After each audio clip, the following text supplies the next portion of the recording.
Beleza, então vamos começar agora com essa etapa, né, que a gente vai chamar de regras de Kirchhoff. Seria como se fosse uma complicação um pouco a mais sobre esses circuitos que a gente estava discutindo até agora, né, em que a gente já tem, onde os circuitos já são compostos por uma fonte, por um resistor, por fio de ligação, e aí então se está todo mundo ligado por esse fio de ligação vai passar uma corrente elétrica.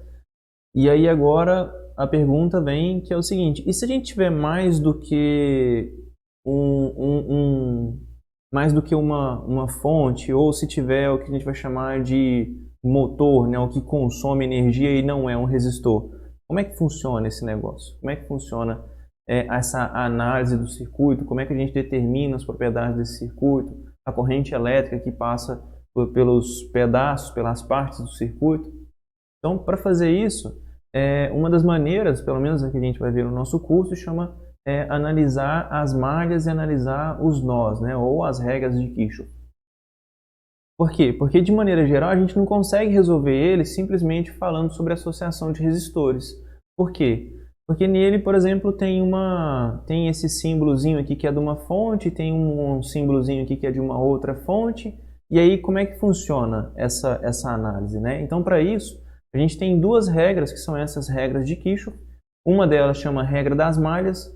Basicamente, aqui eu tentei marcar com a cor do traço, né? Então, se são traços, se é um traço vermelho, é uma das malhas, se é um traço verde, é uma outra malha. Isso eu estou olhando aqui para o desenhozinho do circuito, né? Então, se é esse pontilhado vermelho, é uma dessas malhas que eu estou falando. Se é o pontilhado verde, é uma outra dessa malha que eu estou falando. E se é o azul, é uma outra. Perceba que o que essas malhas, conforme eu estou chamando, têm em comum é que todas são um caminho fechado, né? Todas são uma parte do circuito, ou o circuito num todo, né? Na verdade, todas são uma parte do circuito e isso é um caminho fechado. Essa parte do circuito que a gente está analisando é um caminho fechado, né?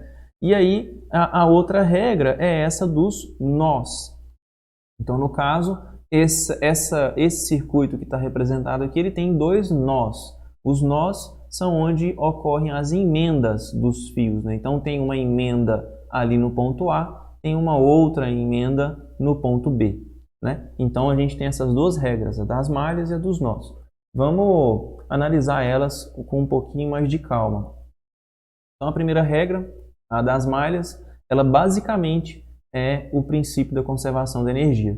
Por quê? Porque se a gente percorre, por exemplo, essa daqui é uma malha, né, um caminho fechado, a gente analisa um ponto ali, né, para fazer um caminho fechado, então eu saio do ponto A e retorno ao ponto A, então a diferença de potencial é de A até A, e aí então a integral desse caminho fechado é nula, uma vez que esse campo, né, desse circuito ele é produzido por cargas, então é um campo conservativo. Ok, né? Então a regra da malha é essa de que se a gente percorre um caminho fechado num circuito, isso vai ter uma diferença de potencial nula, né? Para esse caso, né, em que é um campo conservativo, é um campo produzido por essas cargas. Ok. Por outro lado, a gente tem essa condição, né, da segunda regra, em que é a regra dos nós. A regra dos nós é onde tem essa emenda do fio, né, onde a gente emenda um fio em outros. E aí então tem essa separação da corrente elétrica, né? Você vai ter, antes da emenda tem uma corrente I, após a emenda tem uma corrente I1 e uma corrente I2, né? O que a gente pode falar sobre o nó no ponto A é que a corrente I é igual à corrente I1 mais a corrente I2. Isso é o princípio da conservação das cargas. Porque nesse ponto de emenda, todas as cargas que vão se separar e seguir, né, pelos fios onde vai ter a corrente I1 e a corrente I2, a soma delas deve ser exatamente a corrente que tinha antes disso, a quantidade de cargas que tinha antes disso, antes do nó. Daí, né, vamos começar com um circuito de uma única malha, né, para a gente entender como é que a gente faz essa análise inicialmente de ter esses dois símbolos de fontes representados no circuito. E aí, então, vamos ver como é que a gente caminha com isso, né? Então, vou escolher o ponto A aqui, porque eu quero, né, a primeira letra do alfabeto eu quero. Então, a diferença potencial de A até A, né, o potencial elétrico. Então, a diferença potencial de A até A, ela é zero, né? Essa é a primeira regra de Kirchhoff, relacionada à conservação da energia. E, como a gente tem uma única malha, isso significa que o fio não se divide, né? A gente não tem separação do fio em outros pedaços de fio que vai seguir para o restante do circuito, né? O que isso quer dizer? Isso quer dizer, então, que se não tem separação dos fios, só passa uma corrente no fio inteiro, né? Em todos os componentes que compõem o circuito, ele tem a mesma corrente elétrica, que é I. Então, ok, né? Com isso, agora a gente tem a seguinte condição, que se eu escolher um caminho fechado, a diferença potencial é nula e aí eu sei que a corrente elétrica vai passar no circuito inteiro é uma só. Aí agora vem duas perguntas. Qual é o sentido da corrente elétrica e qual o sentido que eu escolho para percorrer a malha e aí então ir calculando essas diferenças de potencial?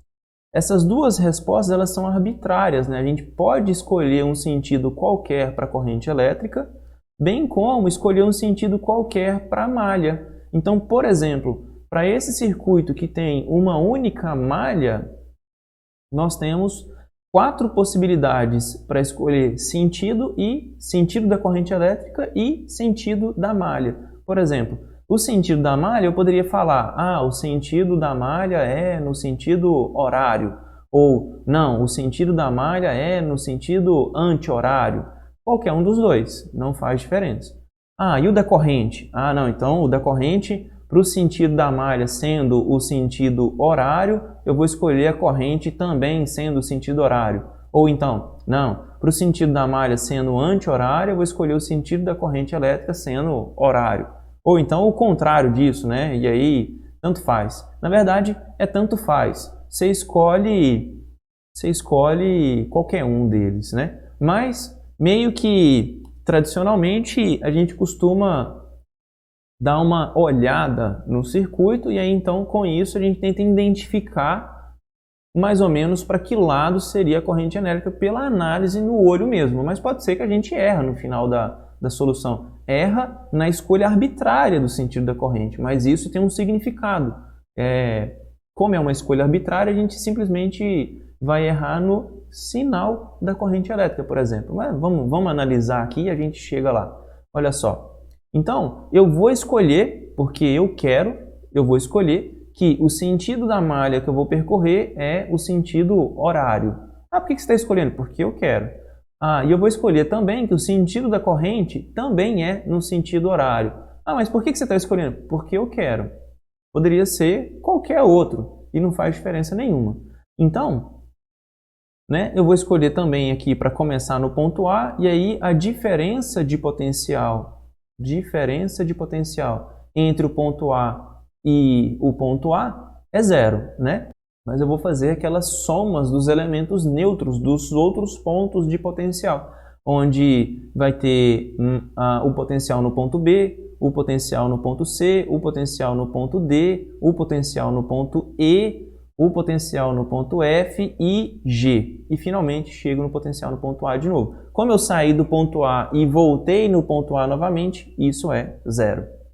Se a gente analisa agora a diferença potencial entre o ponto A e o ponto B, a diferença potencial entre o ponto B e o ponto C, entre o ponto C e o ponto D, ou seja, eu vou pegando essas partes do circuito, né, entre o ponto A e o ponto B, passou pelo circuito R2, entre o ponto B e o ponto C, passou pelo circuito R3, entre o ponto C e o ponto D, passou pela fonte ε2, entre o ponto D e o ponto E, passou pela resistência interna da fonte ε2.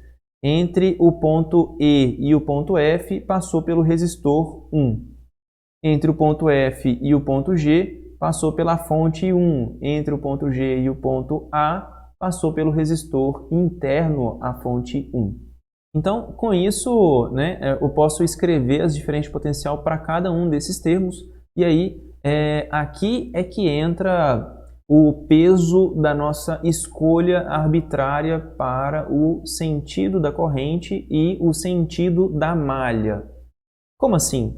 É pelo seguinte, porque com a escolha do sentido da malha e o sentido da corrente, a gente deve analisar se a tensão está tendo uma queda ao passar de um ponto para o outro, ou se está tendo um aumento da tensão ao passar de um ponto para o outro. Como assim?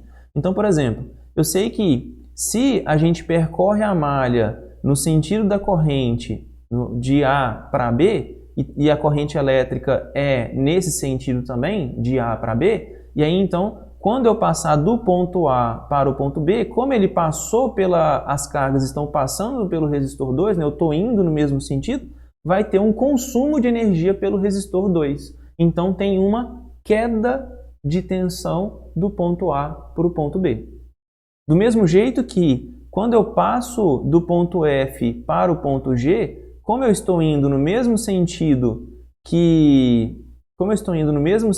da corrente, e esse é o sentido em que tem o aumento da tensão da fonte ε1, então tem um fornecimento de energia da fonte, consequentemente um aumento da tensão. Por outro lado, olha só, do ponto C ao ponto D, eu estou percorrendo, né, passando pela fonte no sentido contrário a esse aumento de tensão. Então tem uma queda de tensão ao passar do ponto C para o ponto D na fonte ε2. Então percebam que se eu tivesse escolhido, por exemplo, o sentido oposto para a corrente elétrica, aí então, por exemplo, a gente teria a corrente elétrica nesse sentido, né? E nesse sentido aqui é só um exemplo, a resistência aqui, e aí eu vou colocar os pontos ali, termina em G, G, H, I, por exemplo. Então se eu calculo a diferença de potencial de H para o ponto I, isso vai ser, perceba, eu estou percorrendo, né, saindo do ponto H e indo para o ponto I no sentido contrário da corrente elétrica. Então isso significa que no ponto H já foi consumido essa quantidade de energia pelo resistor. Então quando eu saio de H e vou para I, eu estou voltando, né, recuperando essa energia que foi consumida pelo resistor. Então aqui eu contabilizaria esse ganho, esse aumento no potencial com o sinal positivo. Então, esse tipo é agora em que a gente tem que ficar atento com relação às nossas escolhas, né? De novo, a gente pode escolher qualquer sentido para percorrer a malha e qualquer sentido para a corrente elétrica no circuito, desde que obedeça às duas regras de Kirchhoff.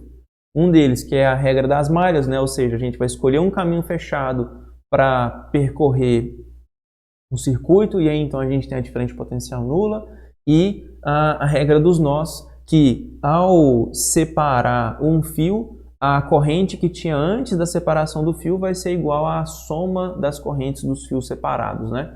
Então, desde que obedeça essas duas regras, a gente pode escolher qualquer sentido para a corrente elétrica, qualquer sentido para percorrer a malha, né? Então, baseado na escolha que eu fiz, porque eu quis, então a diferença de potencial de A até B vai ser passando de A até B, como está passando por um resistor e é no mesmo sentido da corrente, então é um consumo de energia, né? Então aqui ele entra como menos R2 vezes I. A diferença de potencial de B até C passa pelo resistor e é no sentido da corrente, então tem um consumo de energia, uma queda de tensão do ponto B para o ponto C, então menos R3 vezes I. Do ponto C até o ponto D, né, passa pela fonte, então como está passando pela fonte no sentido contrário, então tem uma queda de tensão, né, ao passar por essa fonte. Então entra como menos ε2. Ao passar do ponto D para o ponto D, do ponto D para o ponto E, no mesmo sentido que a corrente elétrica, a gente está passando pelo resistor interno, R2, então isso tem um consumo da energia, uma queda de tensão de D para E, então entra com o sinal negativo.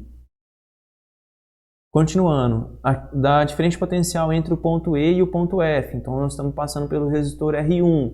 Então, como estamos indo no mesmo sentido da corrente, passando pelo resistor, tem uma queda de tensão do ponto E para o ponto F.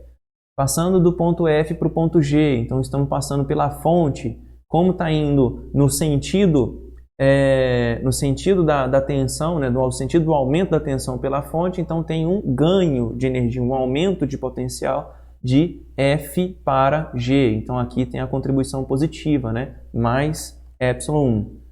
Já do ponto G e voltando para o ponto A, finalmente, tem um consumo de energia da resistência interna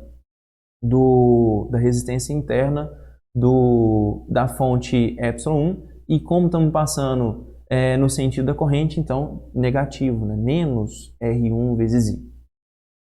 Ok, então, né, resumindo tudo aqui, a gente tem o seguinte: menos R2 vezes I, menos R3 vezes I, menos ε2, menos R2 vezes I, menos R1 vezes I, mais ε2, ε1, menos R1 vezes I, né? E lembrando que os R minúsculos são as resistências internas das fontes. E aí, então, se eu escrevo a corrente elétrica para esse circuito, né? Então, como a corrente elétrica é uma só, não tem uma única malha, né? Não tem nós, não tem divisão dos fios.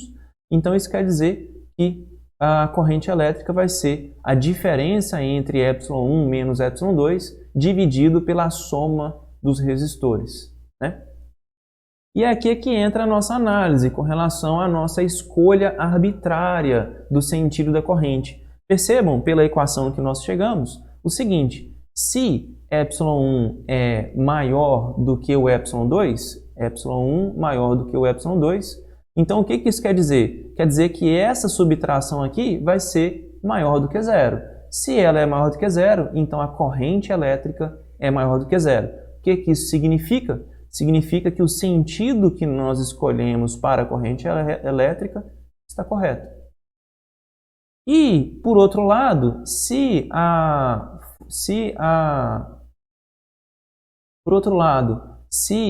fonte de força eletromotriz ε2 é maior do que ε1, o que isso quer dizer? Quer dizer que essa subtração aqui vai ser menor do que zero. Sendo menor do que zero, a corrente é menor do que zero. O que isso quer dizer? Isso quer dizer que o sentido que nós escolhemos para a corrente não é esse, é o sentido oposto. Então, se vamos supor que a gente substitua os valores para as fontes, substitua os valores para as resistências, e aí então, fazendo a conta, a gente descobre que a corrente elétrica deu menos 1 ampere. Então, isso significa que, em vez da corrente elétrica ser no sentido horário, né, igual está representado aqui, ela vai ser no sentido anti-horário. Só isso, né? Então, entendam que chegar no final da resposta, né, desde que feito adequadamente, não errou conta, está tudo certinho, chegou no final da resposta e encontrou uma corrente que é menor do que zero, simplesmente escolheu o sentido errado para a corrente, né? Ela está nessa malha, ela passa no sentido oposto. Beleza? Com relação a circuitos, com uma única malha, a gente ainda poderia acrescentar mais um detalhe, né, que seria a condição em que em um desses pontos do circuito existe um aterramento. O que significa o aterramento? Significa que nesse ponto onde ocorre o aterramento na malha o potencial igual a zero, é definido como sendo zero. Então, no ponto F dessa malha representada aqui do lado, a tensão é zero, 0 volts, né? Então, VF é igual a zero. Simples assim. E aí, né, a análise é feita da mesma maneira. Então, eu continuo tendo que escolher arbitrariamente um sentido para a malha, eu continuo tendo que escolher arbitrariamente um sentido para a corrente elétrica. A única coisa que mudou é que agora é definido que um desses pontos a tensão é nula. E aí então eu posso, por exemplo, começar a analisar o circuito a partir do ponto F, a partir do ponto A, tanto faz qualquer um deles, desde que eu percorra um caminho fechado, eu posso falar que essa integral do caminho fechado, como é um campo conservativo, vai continuar sendo nula, a diferença de potencial de um caminho fechado continua sendo nula, e aí então, vida que segue do mesmo jeito, né? Beleza, então se a gente agora vai para um caso, né, em que tenha mais do que uma malha, e a gente chama isso de circuito com múltiplas malhas, né, vamos analisar ele do mesmo jeito, né, vamos analisar ele do mesmo jeito, seguindo a regra das malhas e a regra dos nós, né. Então, para esse circuito, por exemplo, que tem essa configuração aqui, ele tem 3 malhas possíveis. Quais são as malhas? Uma delas é a maior, né, a externa, vamos falar assim, que é do ponto A para o ponto B, para o ponto C, para o ponto D, E, F, G e volta até o ponto A, né? Ou seja, essa grandona do lado de fora aqui. A outra é de A até B, aí vira ali, ó, desce para F, G e volta para A, ou seja, seria só essa parte aqui da esquerda. E a outra começa em B, começa não, né? A outra é, por exemplo, no ponto B, a outra malha é no ponto B, aí passa pelo ponto C, D, E, F e volta para B novamente. Ou seja, agora é essa outra malha aqui da direita, certo? Então, com essas 3 malhas, a gente consegue resolver o problema, né? Ou seja, a gente percorre esses caminhos fechados, a gente consegue montar equações em que vão relacionar essas quedas de tensão, aumento de tensão e escolher um sentido para a corrente, né? Então, o sentido dessas malhas, ele pode ser escolhido, ser qualquer um, né? Então, aqui eu escolhi como sendo de A para B, de B para C e assim vai, mas poderia muito bem ser o contrário, de A para G, de G para F, de F para E, para D, C, B e volta para A de novo. Tanto faz. O sentido da malha é arbitrário, tá? Então, eu escolhi assim porque eu quis, poderia ser outro. Com relação ao número de nós, nós temos 2 nós, né, para esse circuito. Um deles é o ponto B, né, onde tem a divisão do fio aqui. O outro é o ponto F, onde tem a divisão do fio também. Então, com isso, né, a gente poderia definir assim, então no ponto B eu tenho uma corrente I1 que chega no ponto B e ela vai ser dividida em I2 e I3. E lá no ponto F eu tenho a corrente que está descendo pelo B, né, que é I3, e aí então ela se encontra com I2 e segue como I1. De modo geral, percebam que essa equação aqui do lado é válida. I1 é I2 mais I3. Né? Então, quando a gente vai analisar esses nós, ele é baseado no princípio da conservação das cargas. Então, tem que ser válido o princípio da conservação das cargas. A forma com que a gente deve montar essa relação das correntes é de tal maneira que o princípio da conservação das cargas seja válido, né? Ok. Então, para um circuito com múltiplas malhas, seria isso, né? Vamos resolver um exemplo, né, com númerozinhos e tal, só para a gente ter uma noção de como é que funciona. E aí, o que eu vou fazer? O exemplo seria esse, né, onde tem aqui uma fonte Y1 que é 12 volts, uma fonte Y2 que é 5 volts, o resistor R1 que é 3 ohms, o resistor R2 que é 2 ohms, o resistor R3 que é 4 ohms. Aqui eu estou considerando que as fontes são ideais. O que isso significa? Que não tem resistência interna. Ah, mas e se fosse um caso que tem resistência interna? A gente só teria mais resistores aqui, né? Seria só isso. E aqui, para resolver esse problema, eu vou escolher que o sentido das correntes é esse que eu representei. Então, nesse segmento, né, de F, G, A e B, a corrente ela é I1, né, e ela está no sentido horário, né, então I1 está no sentido horário. Nesse segmento B, C, D, E e F tem a corrente I2 e ela também está no sentido horário. E esse segmento de B até F tem a corrente I3 e ela também está no sentido horário, né? Está descendo ali só nesse pedacinho. Com relação... E aí, então, se a gente analisa o nó no ponto B, vale essa equação para as correntes, né? Essa relação entre as correntes, que I1 vai ser I2 mais I3, né? Ok. Com relação às malhas, eu vou escolher a malha externa, né? A maior aqui, né? Então, vai do ponto A, ponto C, ponto E, ponto G e volta para o ponto A mais externa. E a outra, que é essa da esquerda, do ponto A, ponto B, ponto F, ponto G e volta para o ponto A. Aí você poderia perguntar assim, mas por que você está escolhendo essa e não outra? Porque eu quero. Poderia escolher outra? Poderia. Não muda nada. E eu vou escolher percorrer ela também no sentido horário, né? Ah, por que você está escolhendo no sentido horário? Porque eu quero, né?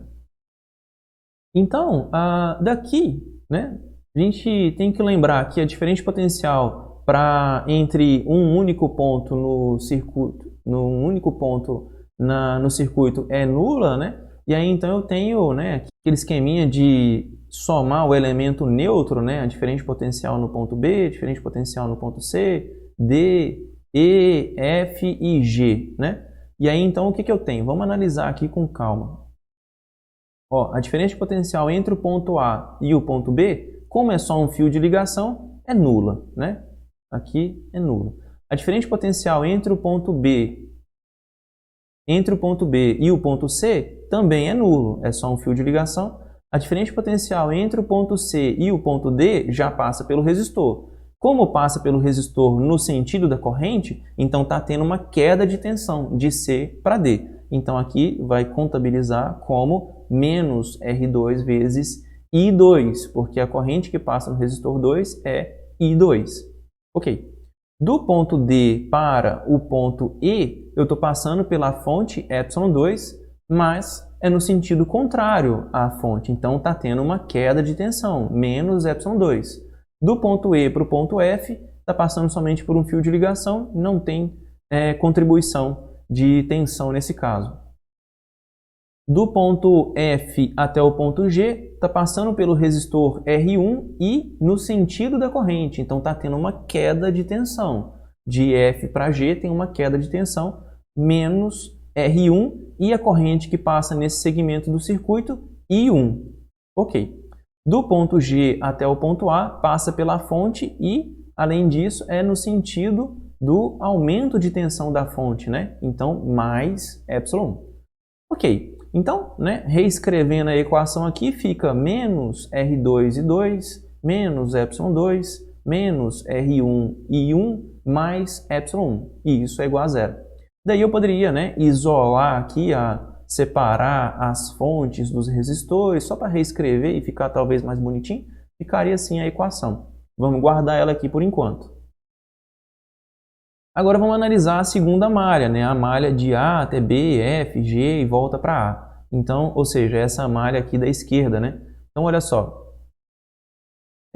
Do ponto A até o ponto B é só um fio de ligação. Do ponto B ao ponto F passa pelo resistor 3 e no mesmo sentido da corrente, né? Observem, do ponto B até o ponto F passa por R3 e no sentido da corrente. Então tem uma queda de tensão. A queda de tensão a gente contabiliza ela com o sinal negativo, né? Do ponto F até o ponto G passa pelo resistor R1. Do ponto F até o ponto G passa por R1 no sentido da corrente, então tem uma queda de tensão. A queda de tensão a gente contabiliza com o sinal negativo. Do ponto G até o ponto A, passamos novamente pela fonte no sentido do aumento de tensão e aí então a gente contabiliza isso com o sinal positivo, né? Ok, então só para organizar aqui, né, ficaria menos R3I3 menos R1I1 mais ε1 e isso é zero. Então, só para isolar aqui com relação a resistores e fonte, né, a gente teria essa equação. Com isso, temos essas três equações, né? Uma delas é dada pelo nó no ponto B, né, que I1 é igual a I2 mais I3. E as outras são dadas pela análise das malhas, né? Então nós temos no problema 3 variáveis, né? A gente não conhece a corrente que passa nesses 3 segmentos do circuito, I1, I2 e I3. Então, com isso nós temos 3 variáveis, 3 equações, a princípio tem solução, né? Vamos tentar resolver aqui. Então, para resolver esse problema, o que eu fiz? Eu isolei I2 e I3 nas equações das malhas, né? Nas equações que nós obtemos das malhas. E substituí na equação da corrente, né? Que a gente obteve na equação a partir da análise do nó no ponto B. E aí então fica assim, ó, I1 é igual a esse termo mais esse outro termo. E aí, se vocês acompanharem aqui, né? Eu tirei o mínimo múltiplo comum, e aí então do mínimo múltiplo comum eu reescrevi a equação. Depois disso só tinha termos com I1, né? E aí então eu coloquei ele em evidência e depois de fazer isso eu isolei I1, determinei quanto é I1. Então I1 deu isso, né? Que é ε1 que multiplica R2 mais R3 menos ε2 que multiplica R3 dividido por R2, R3, R1, R3, R1, R2. Ok, substituindo os valores para todo mundo, né, para ε1, ε2 e os resistores, né, são esses aqui, o que a gente pode calcular? A gente pode calcular o seguinte, que I1 vai ser 12 que multiplica 2 mais 4, menos 5 que multiplica 4, dividido. Fazendo essa conta, eu cheguei que I1 é 2 A. Ok, daí, substituindo a corrente I1 nas equações que a gente tinha antes para as correntes I2 e I3, a gente tem o seguinte. I3 vai ser ε1 menos R1 vezes I1 dividido por R3. Então, substituindo os valores, I3 vai ser 3 sobre 2 A, 1,5 A. E, né, aqui eu achei mais fácil fazer essa conta, né, de I1, a conta da análise dos nós. E I1 é igual a I2 mais I3. Eu poderia substituir nessa equação aqui para o I2 também? Poderia, só que ela é meio grande, né, e aí eu fiquei com preguiça. Então, né, simplesmente passando o I3 para o outro lado da igualdade, I2 é I1 menos I3. Então, I2 é 2 menos 3 meios, e I2 é meio ampere.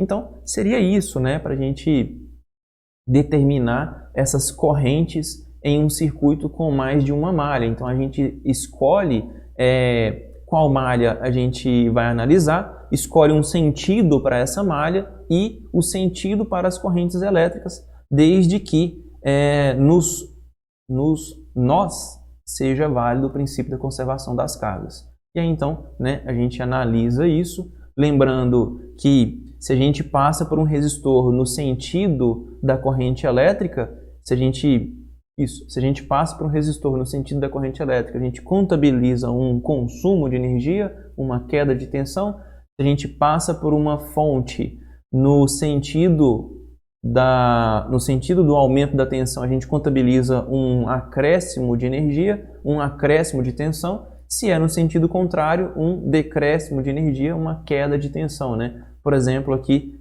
foi o do ε1 foi no sentido da tensão, o ε2 foi no sentido contrário, né? Outra conclusão interessante aqui, né? Outra análise interessante é que para essas escolhas que eu fiz para os sentidos das correntes, né? I1, I2 e I3 estavam corretas, né? Por quê? Porque todas elas deram uma corrente positiva, né? O que significa que eu escolhi o sentido correto para essas correntes elétricas no início do problema, né? Ok, seria isso por enquanto.